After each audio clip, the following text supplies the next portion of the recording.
This week on Let's Talk Texas, protests are breaking out in major urban centers. How is the state responding as it welcomes the official opening of summer? Also, a quick look at the primary runoff elections starting later this month and who is jumping into the race to replace former Congressman John Ratcliffe. This is the issue of this election. Texas isn't great just by chance. When you overtax, overregulate, and overlitigate, guess what? They're going to look for places to go. The classic question in politics: are you better off now than you were 2 years ago? It's Texas. We will never give up Texas! If we lose freedom here, there's no place to escape to. This is the last stand on earth. All right, welcome to Let's Talk Texas. I am your host, Jordan Overturf, joined by my co-host, RPT Chairman James Dickey. Chairman, how are you doing today? I am doing great. It was a fantastic weekend. I was up in the Metroplex. I got to see the wonderful people in Ellis and Dallas and Tarrant and Denton counties. Lots of great activities going on. Was at a Open Texas rally in Southlake and conventions all over the Metroplex. And it's great to see people wanting to get back out and wanting to help open Texas. Yeah, summer is officially open here in the Lone Star State, and we're going to get to that in a second. But unfortunately, we've got these crazy stories taking place right now that have, basically wiped coronavirus off of the conversation table right now. With protesters taking to the streets over the weekend, there were some incidents of property destruction reported, as well as some incidents of escalation between protesters and law enforcement. Chairman, what is the latest updates on these protests in Texas? Well, we did see protests pop up all over the state, including in places like Odessa. Now, most of them ended peacefully. The ones that didn't were in Dallas, Austin, and San Antonio, the Democrat strongholds. Obviously, as a party, we completely support the right to peaceably assemble and the right to seek a redress of grievances from our government. We completely support seeking justice for George Floyd and for other victims in a peaceable manner. We also support the rights of property owners and hope that in all cases of property destruction, that justice will be served there as well. In San Antonio, there was talk of defacing or damaging the Alamo. That's not seeking justice for George Floyd. That's just lashing out and destroying our amazing shared heritage. And that's not a thing that we want to tolerate. I spoke to folks in advance who were going down there. I'm so grateful for the folks of This is Texas Freedom Force, Open Carry Texas, and just our citizen activists who went down to protect our amazing heritage. And it was great to see them there taking the lead, the police backing them up, and confident, peaceable resolution of what could have been really, really terrible. Seeing folks go down there and physically defend the Alamo once again from a mob, it was an incredible moment. Yeah, social media was just taken over this weekend, and some of those videos are just horrific. The business owner who was beaten by that mob and just left there. It's one of these situations where we look at what is happening to society, and obviously, what happened to George Floyd is just as horrendous, right? We feel that pain, but to see the individuals, especially these business owners, standing in front of their businesses they've worked years to build, just completely decimated by these violent protesters, it's jarring. It is jarring, I think, everyone out of this coronavirus response and really taking a look at where we are. The governor on Saturday activated the National Guard. What does this mean, and how long are they supposed to remain active for this response? Well, their main objective has been to support local law enforcement and protect critical infrastructure. Here in Austin, the protesters were trying to block I-35, the main traffic artery through the entire capital, and therefore through a big part of the state. And so they're being deployed for that kind of thing. They are not being deployed to stop anyone from expressing themselves, but they absolutely are going to make sure that things don't get out of hand and get violent. What I'm frustrated by is I want to see mayors of our Democrat cities just being willing to say that it is wrong to destroy things, and that there is in no way does it help bring justice for George Floyd to destroy a city or a business that someone in a city 1,000 miles away has worked all their life to build. And so many of those businesses are owned by minorities and immigrants and people who have worked hard all of their lives, and we're seeing all of that destroyed, and that has nothing to do with it. The condemning of George Floyd's death has been completely universal. The condemning of the looting and the burning has not happened from the Democrat side, and it should. The people of Minneapolis are having to police their own protesters and stop the ones trying to cause trouble. And this is where I want to draw a line. There is a line between protesters and rioters and looters, and it is pretty easy to see, and it is pretty easy to draw that line. And mayors and police need to be doing that. But we are the party of personal responsibility. If they are not going to step up, we need citizens to do that, as we always have. Yeah, the individual response down the line has been at least heralding to see citizens who got out there and started cleaning up some of this damage. You know, folks from the State Preservation Board going to the Capitol to clean off graffiti there. The individual in Houston I was reading about over the weekend, you know, who had lived there for 50 years, and he just got his pressure washer, went downtown and started cleaning up graffiti. You know, it does show that there are some very great people in this state and in this country who do not tolerate this, you know, as well as our law enforcement who are out there trying to be respectful of the First Amendment rights while, you know, having this very difficult task of having things thrown at them, you know, getting into altercations with some of these protesters, you know, trying to peaceably move them out. It is a tough job. And now Texas is turning to officially opening for summer. The governor said June 1st, you know, doors are open. Texans can go back to work. All businesses are basically open at this point. You know, do you feel from what you saw this weekend that Texans are in the same heightened alert around the coronavirus? I saw a wide range. First of all, everyone is so glad to have finally gotten here. And Texans will be able to return to a semblance of normalcy soon. The old normal, not new normal. We're already on our way. The governor's been laying out a plan to start reopening the state of Texas, but citizens have already been getting towards that. We've seen businesses voluntarily figure out how to put up more sneeze guards, how to put out guides on how to space out safely, and all decisions on reopening the state were made with all sorts of input from doctors and data that's continually reevaluated. We are seeing from all over the world, all over the country, that this is a safe and successful process. And Texans will continue to come together to care for our vulnerable populations and continue our tradition of practicing personal responsibility while we reopen Texas. But I'll tell you, when I announced on Fox on Tuesday that we were moving forward with our in-person convention in Houston in July, and not only are we moving forward with it, but I would be happy to have the president there. And if they can't get the governor of North Carolina to make it possible for them to make their arrangements for the convention, we'd be happy to have them here in Texas.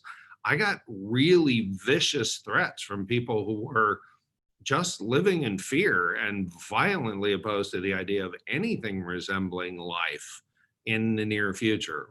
We have to live this out, and we have to lead the way, and we have to be the ones to do this right and do this well, because there are a lot of people out there wanting to argue every step of the way that we should not do it, and waiting to deliver gotchas every step of the way. Yeah, well, and the state convention's bigger than the national convention. So, you know, if we can manage having our state convention, bringing all the folks from around the country should be, you know, easy work for the RNC and RPT. To that end, county and Senate district conventions got underway over the weekend. What's the report from those, and how are people responding? I'm hearing really good reports. This past weekend was our fourth weekend of county and Senate district conventions. We got 3 more weekends to go. I'm hearing really good reports from the last couple of weekends. And I attended several on Saturday and saw really good reports. We had some that had lower attendance than in past years, but we've had quite a few that have filled their delegate allocation to capacity. Our recommendations to the people managing the county and Senate district conventions is that they find a location that accommodate 3 times the expected attendees so that they can have plenty of space for those who need it and those who want it. We also suggest that there be plenty of hand sanitizer, and certainly those who are concerned about that should bring their own as well. And that those who wish to wear a mask do so, and that anybody, and that people show respect on all sides, that those who not want to wear a mask be respected and those who do want to wear a mask be respected. You know, what I saw lived out on Saturday, and what we try to emphasize is the conservative approach is so often the right one. It is the right one. And the conservative approach is to be respectful and kind and to be wise. So let's take reasonable precautions and let's be respectful of each other's personal responsibility and personal decisions. And the county chairs and temporary Senate district convention chairs have done a great job so far and continue to do a great job as they plan our stuff moving forward in compliance with CDC, state, local guidelines to hold those conventions in person. But we are absolutely on our way to opening totally. Excellent. Well, and you already let the nation know that, we're prepared for our state convention and a national one if Texas needs to host it. But you also gave party members an update on a tele town hall last week. For those who weren't on that call, could you give us a quick recap? Absolutely. So first of all, everybody can hear the entire teletown hall at texasgop.me/YouTube. They can go there and see our YouTube channel, and that's there. Our planning calls are occurring regularly, and we're going to have more. But we've been having planning calls with the city of Houston, teams at the Convention Center, Houston First, which owns Convention Center, Conventions and Visitors Bureau. They have all been on speed dial. And our partnership with them has been a really solid one. And they have been working very closely with us to make sure we can successfully do the convention. They worked with us to help us move the convention date by 2 months and for preparing the convention space to accommodate CDC guidelines and the local health officials. They continue to show that they're doing everything they can do to make sure we successfully see our convention through. And the staff, for example, they're going to be cleaning the common areas constantly. They're going to be cleaning them and disinfecting the meeting rooms after each meeting is concluded. Masks won't be mandated, but they're welcome and will be respected for anyone who wants or needs to use one. And all of this has our one big objective in mind: delivering Texas's electoral college votes for President Trump in November and victories for all our candidates from the White House to courthouses all over Texas. People forget our convention is amazing. It's one of the things that makes us so special, but it is also a key part of our electoral process. Our presidential electors that are members of the Electoral College are elected at our state convention. Our national delegates, which will officially make President Trump the Republican Party's nominee at the convention in August, they're elected at this. So not only are we setting our rules, setting our platform, choosing our own leadership for the next few years, we are a key part of the election process, and we're not going to let anything get in the way of that. And so for anyone who is sitting at home and they're like, I want to get involved in this, how do I take part? What can Texas Republicans be doing to get prepared? Well, the biggest thing is to get involved in their local convention. If it's not already too late, where we just had 4 weekends, if they haven't already had their local convention, either way, reach out to your local party. Check out your county party's website. Just search for the name of your county and then Republican Party. Find your local county party's website. Find out if they haven't already had their convention. Go participate in their convention. You can find their date, time, and location of that county or Senate district convention near you. We've got that on our website at texasgop.org, and we also, they're required to put it on their own websites, on the local county websites. Participate in that.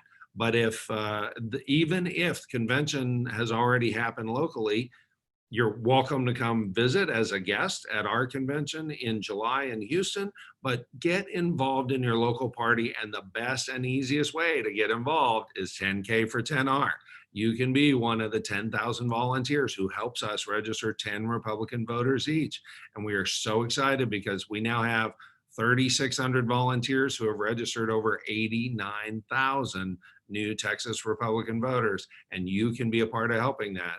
All you have to do is go to text 10K to 72,000, text 10K to 72000, or go to texasgop.org, fill out the form right there. We will send you the info. We'll get you signed up.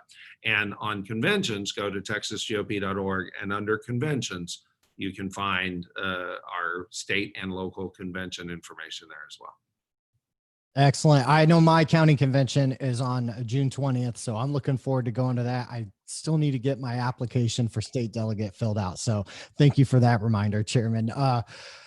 June is here, and for me, it brings a level of excitement that some of my fellow political junkies look forward to, and that is an election. Early voting will begin for the primary runoff on June 29th. For the Republican side of things, how many contested primary races are we looking at across the state?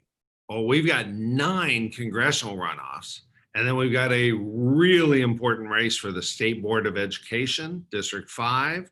We've got 7 races for state representative, including my own state representative is in our district, is involved in one of those runoffs, and 15 judicial seats from Court of Appeals level down to local district courts. And there's about 100 other runoffs for county sheriffs, county commissioners, tax assessor collectors, and more. So check with the Texas Secretary of State's office for a complete list, or with your county GOP for details about your local elections.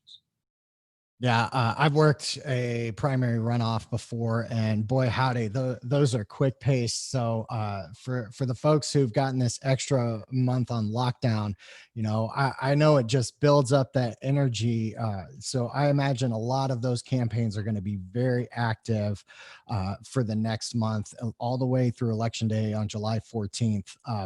Democrats have a few contested primaries as well. It seems like the run for Senate, though, the chance to challenge Senator John Cornyn will be the most talked about contest for the runoff. Who are the characters in that race? Well, those characters are MJ Hager and State Senator Royce West.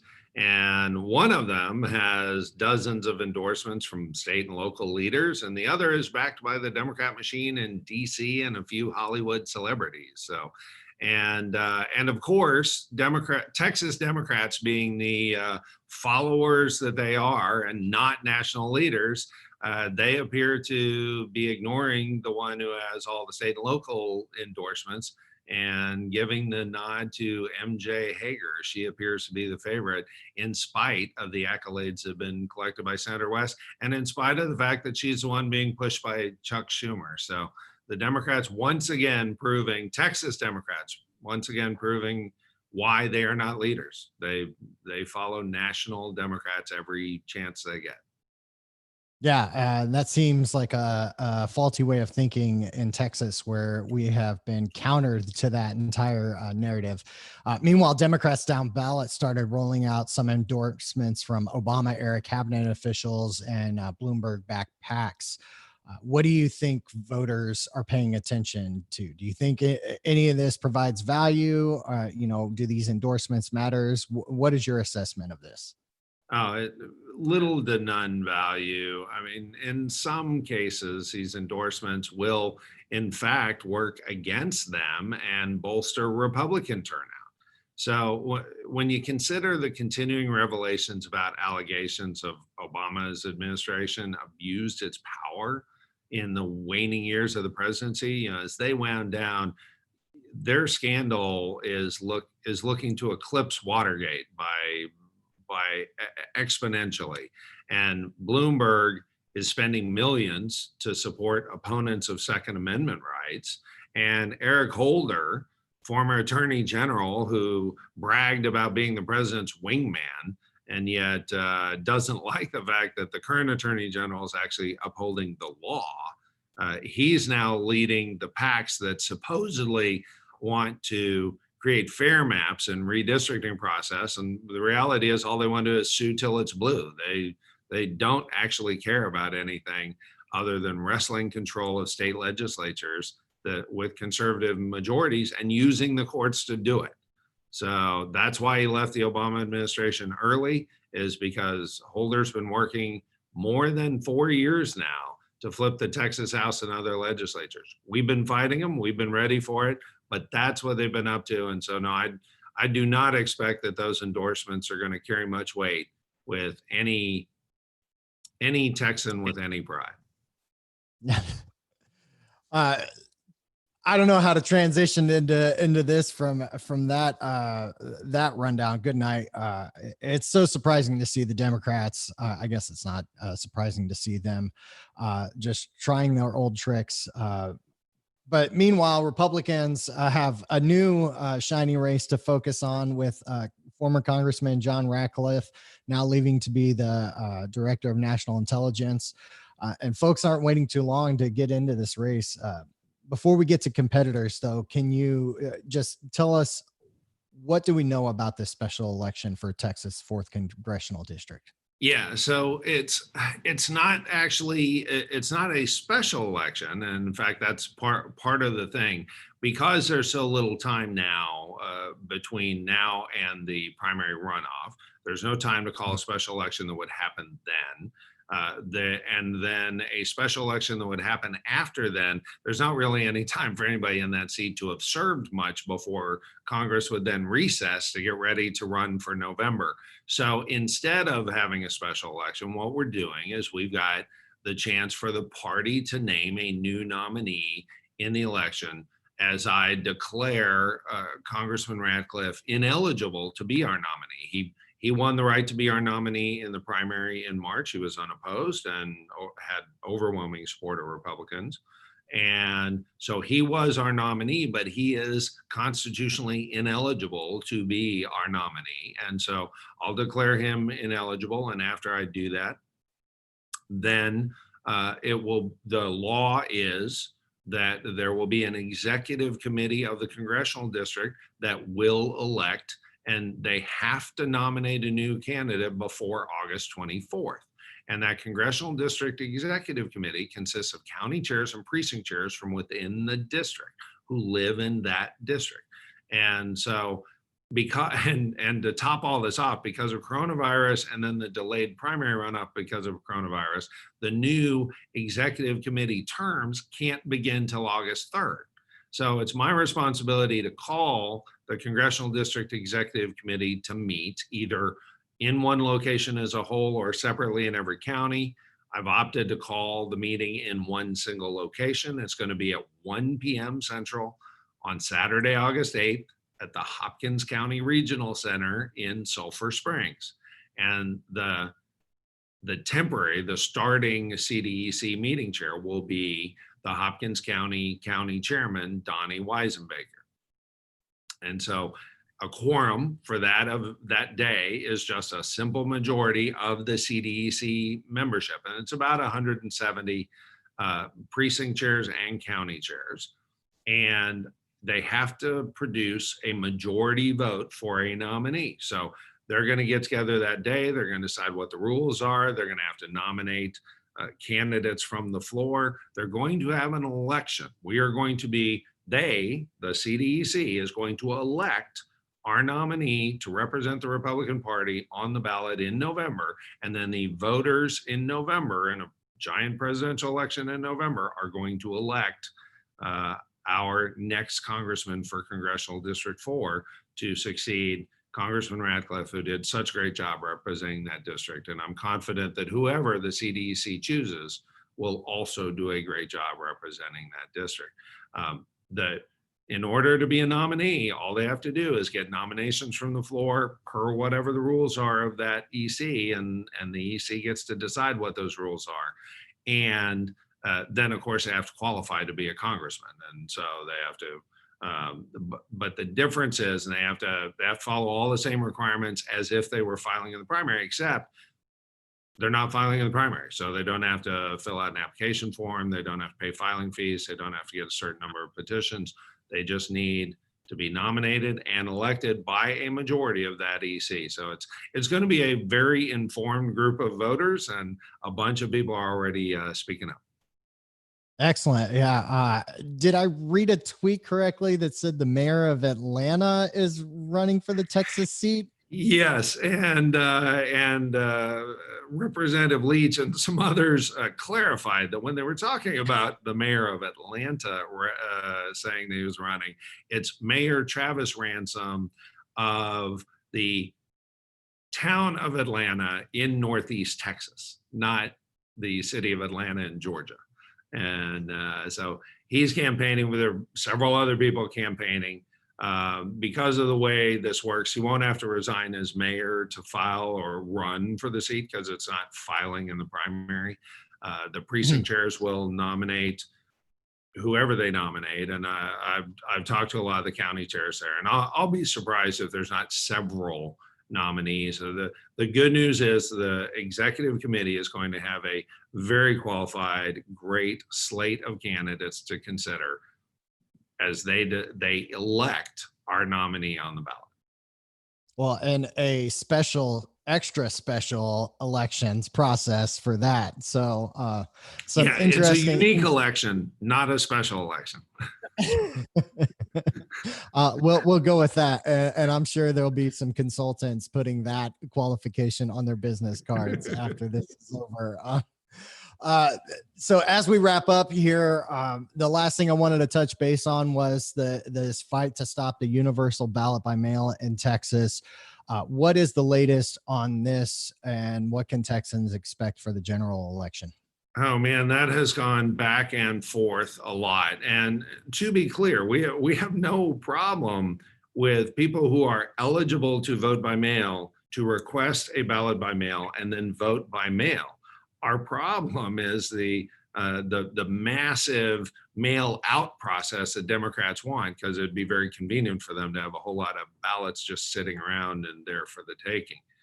Last Wednesday, the Texas Supreme Court decided to uphold our state's mail-in ballot laws. Thankfully, we've got judges who believe that the law does actually matter. And so we are grateful the Texas State Supreme Court upheld the laws as passed, as written, and took action to protect the full weight of every valid vote. In the meantime, the Democrats are still trying to take advantage of this crisis. In true Democrat form, they don't want to let a good crisis go to waste, but they were not victorious in this case. Now, we've continued to be dedicated to ensuring a fair and transparent process, manageable, that does not introduce errors and fraud into this case. Into this election. All the changes made to our elections process have to be made with great care to ensure fairness and transparency, to protect the full weight of every valid vote. Unfortunately, the Democrats are still fighting for disenfranchisement, as they have all their history. Yeah, and even if there is an end to this, there won't really be an end to this, right? No. It's the never-ending story. Chairman, I thank you so much for providing so much information about kind of everything that's happened in the past week and what we've got going on the month ahead. Did you get a chance over the weekend to catch any of the SpaceX launch stuff or the docking Sunday morning? Oh my gosh, that was so inspiring. It is so great to see us reaching for the stars again. And I am so appreciative to President Trump for being inspiring on that front. It was a great honor to welcome Vice President Pence to Houston when he came to congratulate that first graduating class of astronauts in years, nearly 3 years ago. And now Saturday to see that launch take off and be so beautiful. And then to see that Falcon rocket land safely back to be reused later, and to see them dock Sunday morning, that was incredible. I'm so excited. Yeah, I had a great time, explaining to my kids how the rockets used to be from when they first started in the space program, and the inspiration that went behind it, and seeing that type of rocket launch with the capsule on top, takes us back to the old era of when the space race was something that captivated our imaginations. That's right. So That's right. I mean, I know it was, I saw tons of photos and videos of people watching with their kids, and it's great that we have that kind of positivity going on amidst all the negative things that are going on. Meanwhile, Texans are getting very, very excited, not for the election, not for summer. They're getting excited that sports are coming back. Absolutely. As we look on the horizon, which do you think Texans are more excited to have come back? Basketball, baseball, or the return of football in the fall? Well, it's summer, so I know people are hungry to see baseball back. Personally, I'm a football guy, and so I cannot wait to get back to a UT game and a Baylor game and a Cowboys game, and there's so much to choose from, and I can't wait to see what Tech's able to pull off this year. And my son went to A&M, Gig'em, it is going to be fantastic, and I'm so excited. I love football as well, and look forward to sitting down with my son and my daughter this fall. But I am really intrigued by the novel ideas that are being put forth for how to shorten the season, maybe put this weird playoff pyramid together. Whatever is going to happen to bring baseball back is going to be just as unique as that election for Texas 4. And so experiencing that and being a part of that history is a little bit more entertaining for me. But I just like that kind of nuance. Chairman, anything else before we get out of here? No, just if you have a chance, come to the conventions. It's going to be amazing. It is incredible what an individual impact Texans can have because of the Republican Party is grassroots up the way we are. You can have an impact on politics in Texas like nowhere else, in the Republican Party like nowhere else. If you want to make a difference, show up. Excellent. Well, we appreciate you, Chairman, and all that you were doing to keep Texas red and fight for the Republican Party of Texas. Thank you to you for listening. Make sure you hit the subscribe button on iTunes or Spotify, wherever you get your podcasts. Be sure to follow us on Twitter and Instagram at Let's Talk Texas. You can follow Chairman James Dickey on Twitter at James Dickey. And for the latest on how we are going to keep Texas red, follow the Republican Party of Texas on Facebook, Twitter, and Instagram.